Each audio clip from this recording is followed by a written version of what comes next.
लखनऊ में हुआ कुछ ऐसा जिसे देखकर बीजेपी नेताओं के पसीने छूट गए। कविता भील ने मंच पर खड़े मंत्री को घेरते हुए कहा, अगर संविधान को चोट पहुंची, मैं चुप नहीं रहूंगी।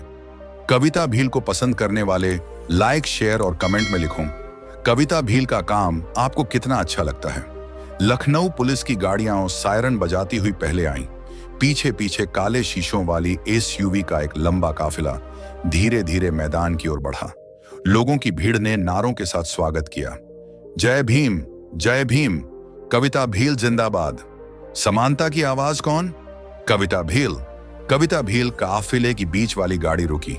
दरवाजा खुला और सामने आई एक 28 साल की युवती, नीली साड़ी और सफेद शॉल में लिपटी, आत्मविश्वास से भरी कविता भील। उनके आते ही कैमरों की फ्लैश लाइटें चमकने लगीं। टीवी चैनलों के पत्रकार, न्यूज पोर्टल्स के प्रतिनिधि, यूट्यूब चैनल्स के रिपोर्टर ऑल माइक लेकर उनके सामने दौड़े। एक पत्रकार ने तुरंत सवाल दागा, कविता जी, आप लगातार दलित और पिछड़े वर्ग के मुद्दे उठा रही हैं, लेकिन आज जब बीजेपी के मंत्री इसी मंच पर मौजूद हैं, तो क्या आप उनसे कोई सीधी बात करेंगी? कविता ने मुस्कुराकर पत्रकार की आंखों में देखा और बोली, देखिए, सवाल ये नहीं है कि मैं किससे बात करूंगी, सवाल ये है कि जनता का दर्द कौन सुनेगा। बीजेपी हो या कोई भी पार्टी, अगर संविधान की आत्मा को चोट पहुंचती है तो मैं खामोश नहीं रह सकती। भीड़ से जोरदार नारा गूंजा, संविधान बचाओ, संविधान बचाओ। पत्रकारों ने और तीखे सवाल पूछने शुरू किए। दूसरा पत्रकार आगे आया, आप बार बार बीजेपी का नाम ले रही हैं, क्या इसका मतलब है कि आप सीधा टकराव चाहती हैं? क्या आपको लगता है कि बीजेपी दलितों के हितों के खिलाफ काम कर रही है? कविता भील अब मंच की ओर बढ़ चुकी थी। माइक पर पहुंचते ही उन्होंने हाथ उठाकर भीड़ को शांत किया।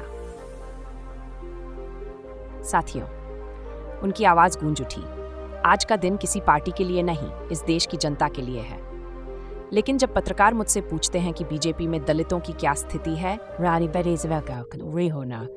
चुप रहना है कि स्वीकार करो।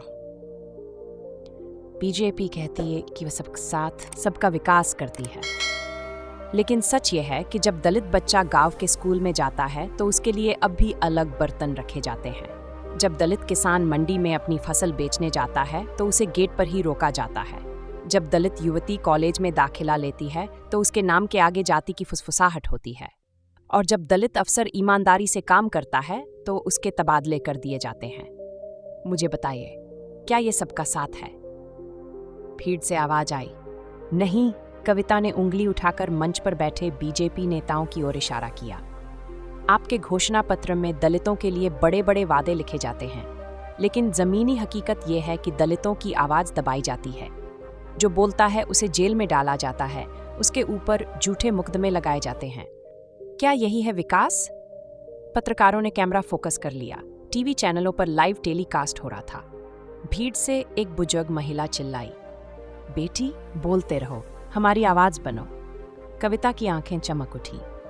उन्होंने कहा, यह आवाज मेरी नहीं, आप सबकी है। बीजेपी को यह समझना होगा कि यह देश बाबा साहेब अंबेडकर का संविधान मानकर चलता है, किसी पार्टी के एजेंडे पर नहीं।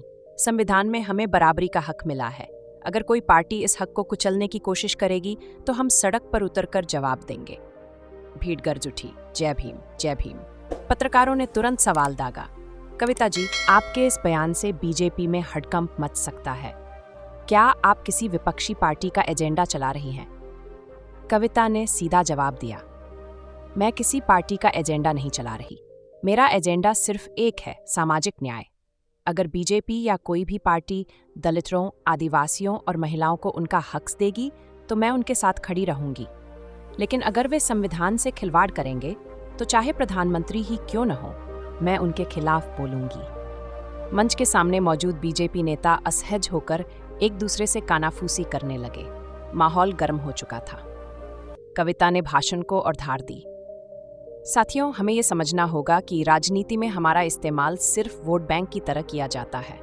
चुनाव आते ही दलित बस्तियों में लड्डू बांटते हैं, टेंट लगते हैं, नेताओं की गाड़ियां आती हैं, लेकिन चुनाव खत्म होते ही वही बस्तियां अंधेरे में डूब जाती हैं। वही बच्चे बिना दवाई के मरते हैं। मैं बीजेपी से पूछना चाहती हूँ, कितने दलित छात्रों को आपने नौकरी दी? कितने दलित किसानों का कर्ज माफ किया? कितनी दलित महिलाओं को सुरक्षा दी? जवाब है शून्य। पत्रकारों ने फिर पूछा, कविता जी, क्या आपको डर नहीं लगता? बीजेपी बहुत शक्तिशाली पार्टी है। कविता ने दृढ़ स्वर में कहा, डर? डर तो उस माँ को लगता है जो अपने बेटे को शहर भेजती है और फिर पुलिस की लाश लौटा कर देती है। डर उस बेटी को लगता है जिसे कॉलेज जाते वक्त रास्ते में रोककर अपमानित किया जाता है। मुझे डर नहीं लगता, क्योंकि मैं बाबा साहेब अम्बेडकर के सपनों के लिए लड़ रही हूँ। उन्होंने हमें सिखाया है, जीवन लंबा नहीं, महान होना चाहिए। मैं उसी राह पर हूँ। कुछ बीजेपी नेताओं ने मंच छोड़ने की कोशिश की, लेकिन जनता ने बैठो बैठो के नारे लगाने शुरू कर दिए। माहौल बिगड़ने से रोकने के लिए आयोजकों ने भी मंच पर संयम बनाए रखने की अपील की। कविता ने भाषण समाप्त करते हुए कहा, साथियों, मैं आपको एक ही बात याद दिलाना चाहती हूँ। हम अगर एकजुट रहें तो कोई भी ताकत हमें दबा नहीं सकती। ये देश हमारा है, संविधान हमारा है, और मैं बीजेपी से साफ कहना चाहती हूँ, अगर आपने दलितों की आवाज़ दबाने की कोशिश की तो ये आवाज़ और बुलंद होगी, क्योंकि सिर्फ कविता भील की आवाज़